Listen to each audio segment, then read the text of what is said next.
ओम नमो नारायण। जय हो। बोलिए सद्गुरु भगवान की जय। रामायण में एक चौपाई आई है,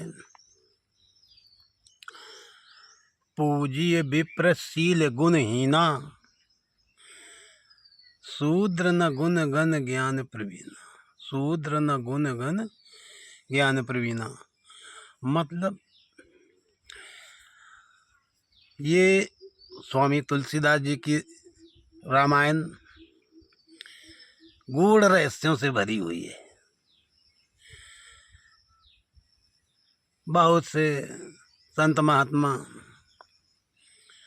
कई तरह से आध्यात्मिक अर्थ, यानी रामायण सतकोट या पारा, इसका कोई पार नहीं है। तो इस चौपाई में सिर्फ 2 शब्द मुख्य हैं। इधर है विप्र और उधर है शूद्र। ये शब्द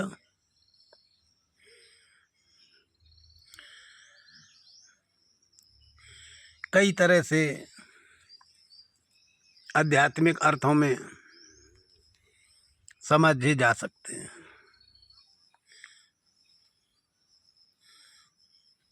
विप्र प्रावाने प्रकृति। देखिए, प्रकृति में सब कुछ होता है, 5 तत्व होते हैं।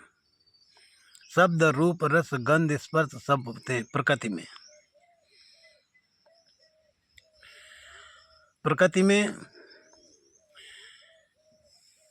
अच्छा बुरा, कम ज़्यादा, पाप पुण्य, ये सारी चीज़ें, यानी अंधेला उजेला, ज्ञान अज्ञान, ये सारी चीज़ें प्रकृति में होती हैं। पुरुष वो शुद्ध चैतन्य, गुण रहित, गुण रहित, उसमें कुछ नहीं होता है। अच्छा बुरा, ज्ञान अज्ञान, मान अपमान, सबसे अलग होता है चैतन्य पुरुष।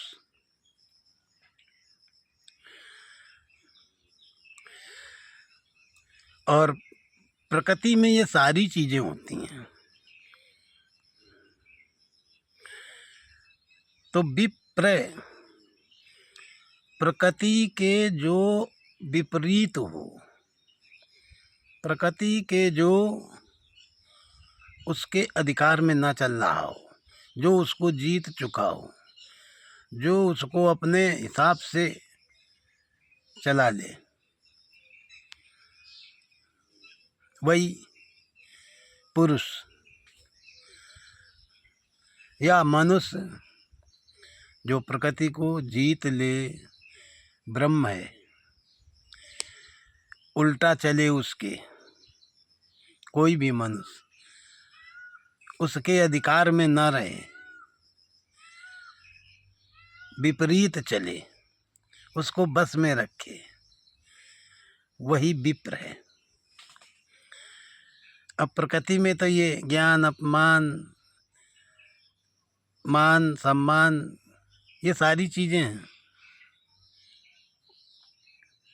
जो उल्टा चलेगा उसमें ये कुछ नहीं होगा। वो सब में है नहीं, सब में बराबर चलेगा, किसी में नहीं होगा और सब में होगा। तो जो इस तरह से उनसे अलग है,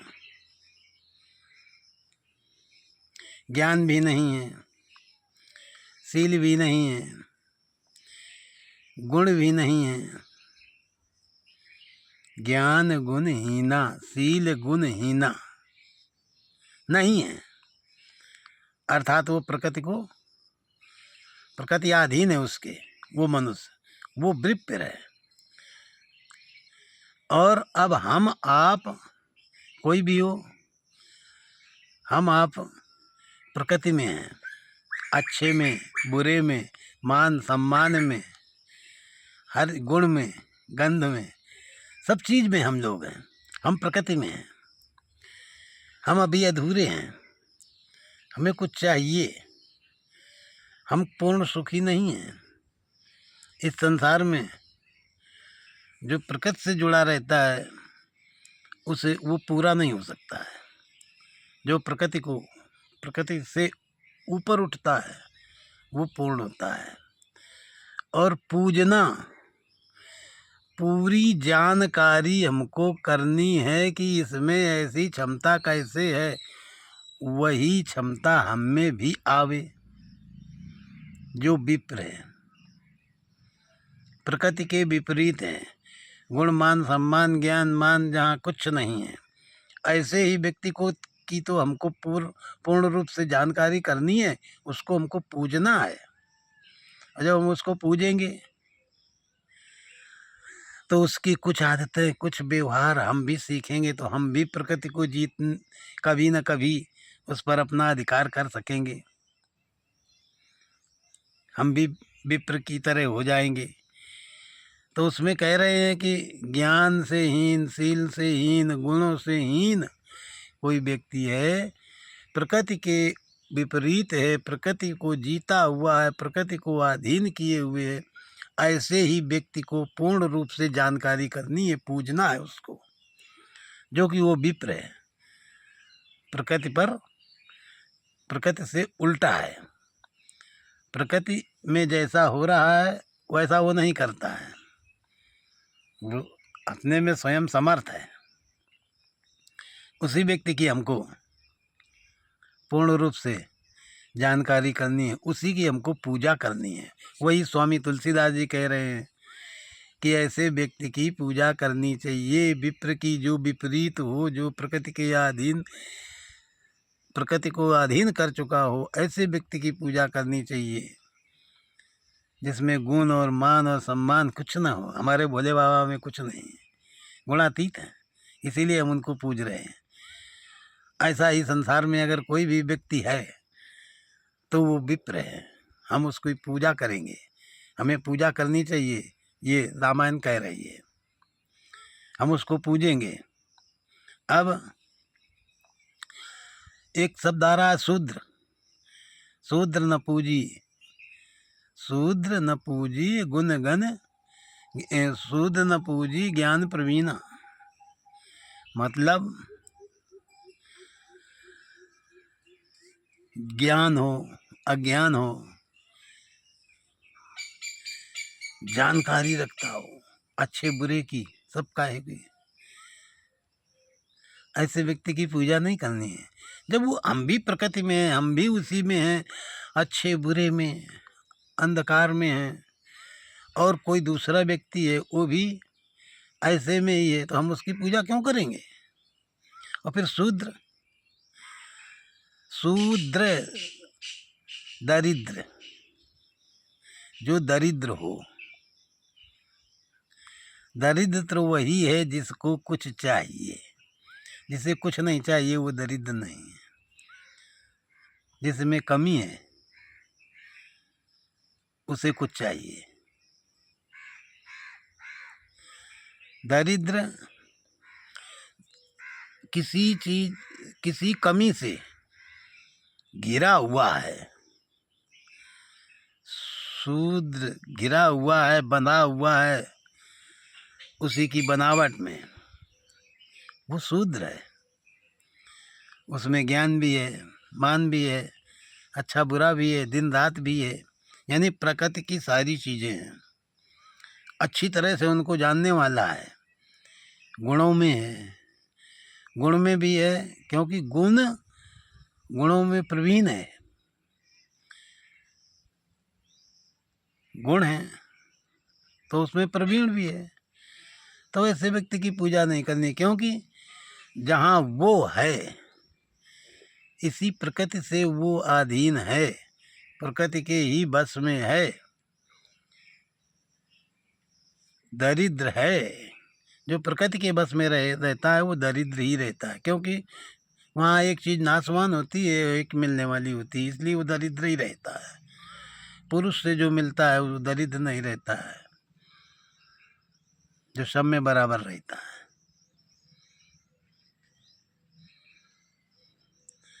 संसार में सभी दरिद्र हैं, सभी को कुछ चाहिए।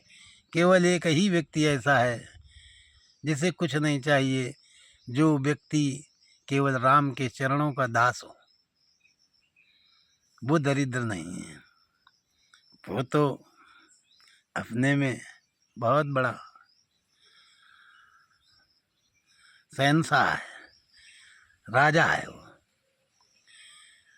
जहाँ दरिद्रता हो, दरिद्रता वास कर रही हो, तो उसमें ज्ञान भी होगा, ज्ञान में बहुत बड़ा प्रवीण होगा, गुण भी होंगे, अच्छे अच्छे गुणों का जानकार होगा।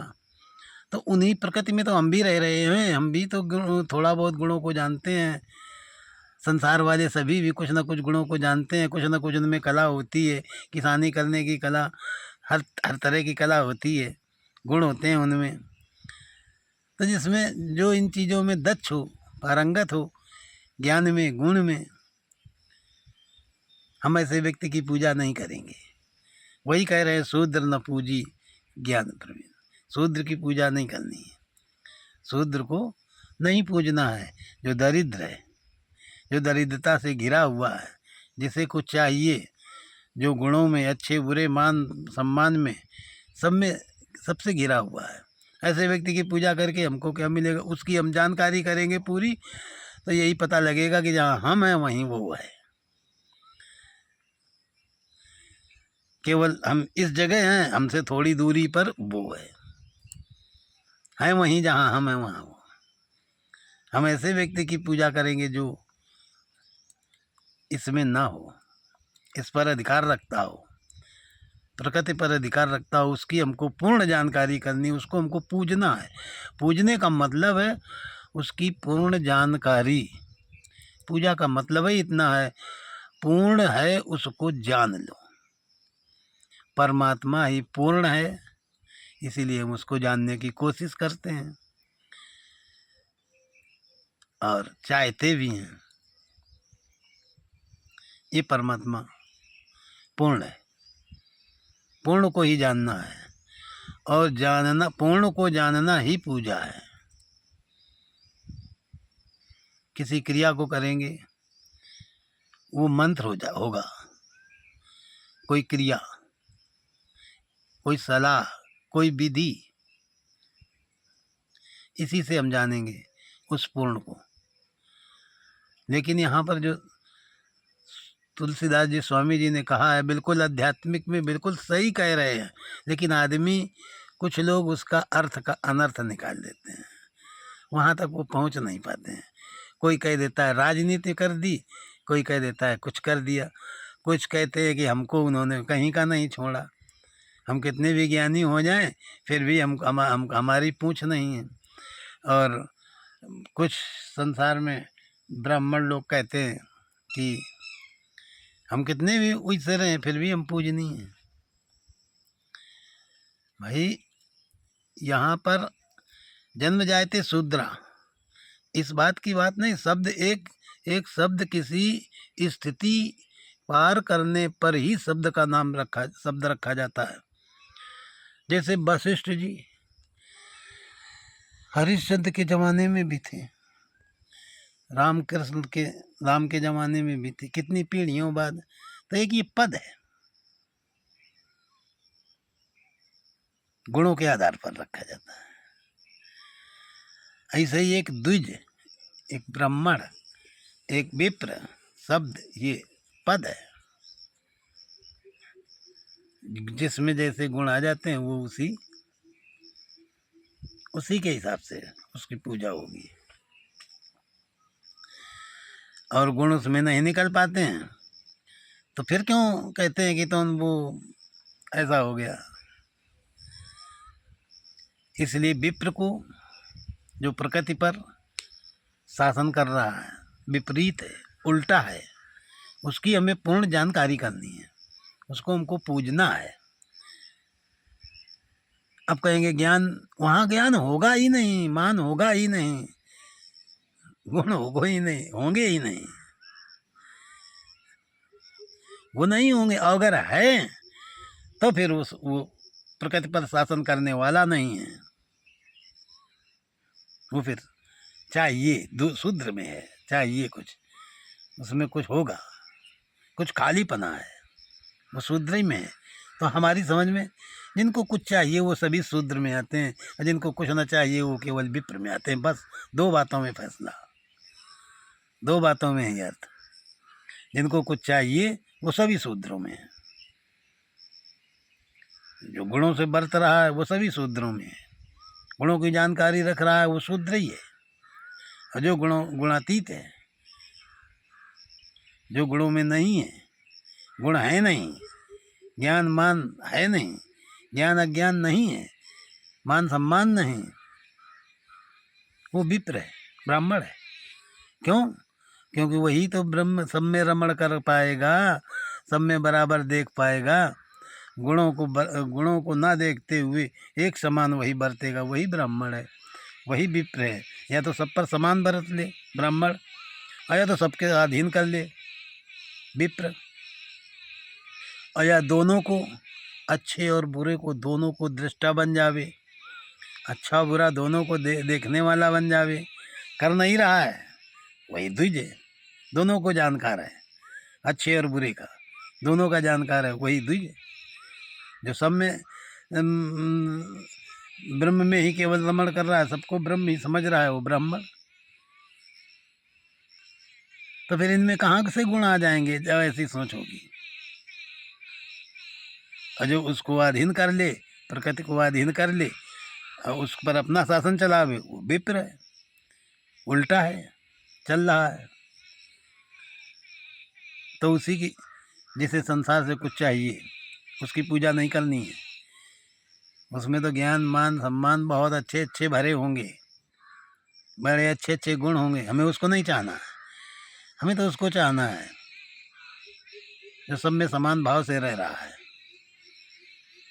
उसकी पूजा करनी है, उसके बारे में जानकारी करनी है। उसकी कोई एक विधि जानकारी हो जाएगी तो हमारा भी उद्धार हो जाएगा, नहीं तो फंसे रहेंगे।